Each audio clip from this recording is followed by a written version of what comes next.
اگر میت کے گھر والے مالک الموت کا کڑا ہونا دیکھ لے اور ان کا کلام سن لے تو میت سے غافل ہو جائیں گے اور اپنے اوپر روئیں گے۔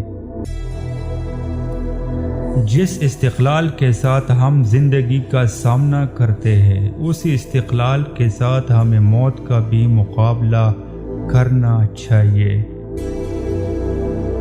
دنیا کا سب سے کمزور انسان بھی اپنی صلاحیتوں کو ایک مرکز پر جمع کر کے کچھ نہ کچھ مفید کام انجام دے سکتا ہے، لیکن جو بندہ اپنی طاقت کسی اچھے کام کے لیے استعمال نہ کرے وہ کبھی کامیاب نہیں ہوگا۔ ملک صرف خطہ زمین کا نام نہیں ہے، یہ ایک امانت، ایک محبت اور ایک مقصد کا نام ہے۔ جب تک تم اپنے ملک کی آزادی کے تحفظ کی خاطر مرنے کے لیے تیار ہو اس وقت تمہارے ملک کی زندگی کی لازوال ہے۔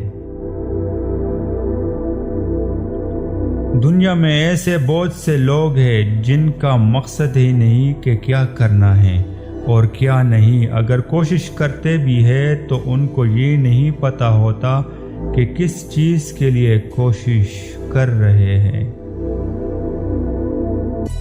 ہر بندے کا یہ اولین فرض ہے کہ اپنے شہر سے محبت کرے اور اس کی بہبودی کے لیے کوشاں رہے، لیکن یہ بات نہیں بھولنی چاہیے کہ شہر صوبہ پوری مملکت کا ایک حصہ ہوتا ہے۔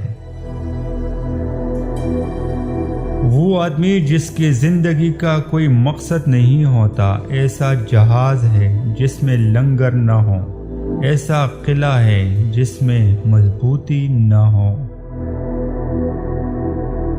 جس طرح کئی قسم کے بیج کو کاشت کرنے سے زمین زرخیز ہو جاتی ہے، اسی طرح مختلف عنوانات پر کتابوں کا مطالعہ انسان کے دماغ کو منور اور روشن کر سکتا ہے۔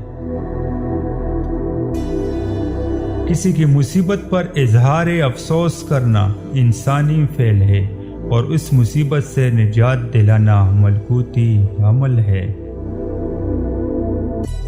بال گر گئے ہیں تو ادرک کے پانی میں لیموں اور بادام کا رس ڈال کر سر پر لگاؤ، 15 دن میں بال آ جائیں گے۔